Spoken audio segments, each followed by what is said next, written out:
If you're not willing to go in there and face yourself, you're not gonna find anything. You're gonna live right here on surface, man, right here on surface. So if there is an ending to this world and there is somewhere to go and there's a judgment, you're gonna get there and you might see a chart. And that chart may tell you who the fuck you should have been. And now you get the rest of your life to think about that. Man, I could have lived a much better life if I just would have just suffered a little bit more. If I just would have went in that and realized I had so much more. But fear and the 40% and living here versus living here, being afraid, stop me. Your biggest enemy, the most important conversation you will ever have in your life is the one you have with yourself. You wake up with it, you walk around with it, you go to bed with it. Eventually, you're going to act on it, whether you're good or bad. You have to. That's why the whole thing about this book I have, it's about you. It is about you. It's strictly about you finding who you are. So many people die, live 100 years, never fucking know who they are. Never know who they are. You have to look in that mirror and know there's so much more in here, man. Because I can literally right now be a 300-pound guy spraying for cockroaches still to this day. If I did not look in that mirror and say, there has to be more to this. This can't be it. And then willing to go into it, dive deep into it, and give all I have to find it. So that's what all that's about. Let's say there's 10 people in this room, and we're all mediocre. But I'm the best of the mediocre people. I now think I'm great. I'm great. We surround ourselves around people that make us feel great. They tell us what we want to hear. The second we put ourselves amongst the uncommon people, we don't like that feeling, that challenging feeling of that person who's waking up at 3:30 in the morning and say, hey, push your on, we're going for a run. We don't like that challenge. We like that person who says, hey, you know what, man, I don't feel good today, man. And they say, oh, it's okay, brother. We'll take a day off, man. We'll get a pizza and watch the game. We like that. We love that feeling. Why? Because you understand, man, we're good, bro. We don't want that motherfuckers like this. Hey, man, no, bro.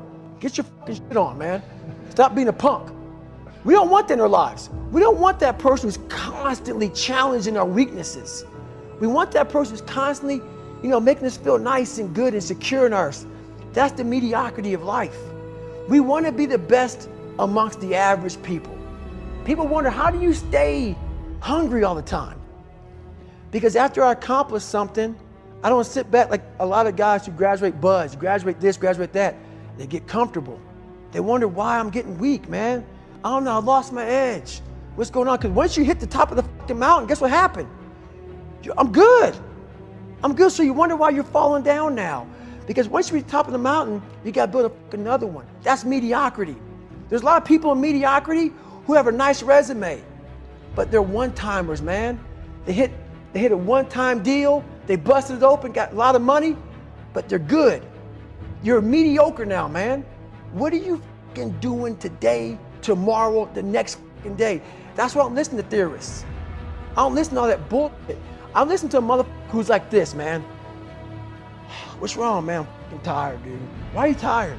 Because tomorrow, I gotta do the fucking shit again, man. Whatever the shit is that made me fucking nauseous and sick to my stomach, it made me hurt. There's no ending. And that's the person I listen to. That's the person who's gained knowledge. You gain knowledge through suffering. And on the other end of suffering is a world that very few have ever seen. It's a beautiful world because that's where you find yourself. You don't find yourself in over here. You find yourself on the other end. Like the 100-mile race I was on, I ran it for 24 hours. I found myself on the other end of that race. That 19 hours, I found, wow, there's a whole nother world out here that I've never even saw, but the world's in your mind. And that's what all that mediocrity is about. The mind has the tactical advantage over you at all times. At all times of your life, the mind has a tactical advantage over you. Why is that? It knows what you're afraid of. It knows your insecurities. It knows your deep, dark lies. And it starts to push you away from that. It pushes you in a direction that is comfortable. The mind controls everything. So what I realized was that when I was growing up and I was 300 pounds and I got all fat and I got all insecure, I realized that my mind kept taking me in this direction. When things got uncomfortable for me, when I was facing my insecurities, I was facing my fears, my mind said, oh no, we have the tactical advantage. We need to get you, separate you from this feeling over here. Life's all about feelings. We want the happy feeling. We don't want that feeling of this sucks. If in that moment, you can answer those up questions and you are now in charge of your brain versus your brain ruling you, that's where all that stuff comes from. So the 40% rule is all of that. You get to 40%, your brain says, we're done. Let's roll, man. This is starting to get painful. This is uncomfortable. So you sit down. You have to figure out ways, and everybody's different. That's how the book kind of talks about, like we all have these things about, 5 steps to this and 4 steps to this. It's a lot more than that. That's all bullshit. It's a practice that you have to, it's a habit. So if you know that at 40%, I'm feeling pain. At 40%, I'm feeling pain. That's where the 40% rule kicks in. Now it starts. Okay, I'm feeling pain.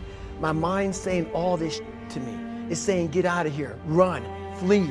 The fight or flight kicks in. Okay, we're done. We're not good enough. It starts telling you all these things. You start to believe it because the mind controls all. This is the time where you have to gain control back of your mind. It's okay. Let me see if I can go 45%. And once you start giving yourself more and more hope and start realizing, okay, the mind starts to be, okay, what are you doing? We're supposed to be going right and you're going left. You start then controlling your mind. Start finding more in yourself. And then it goes from 40% to a lot further than that. But that's the start of it though. Get to the spot where your mind is saying stop. Whatever that is, you gotta get there first. And then that's when that starts to work for you. You gotta control yourself in that moment.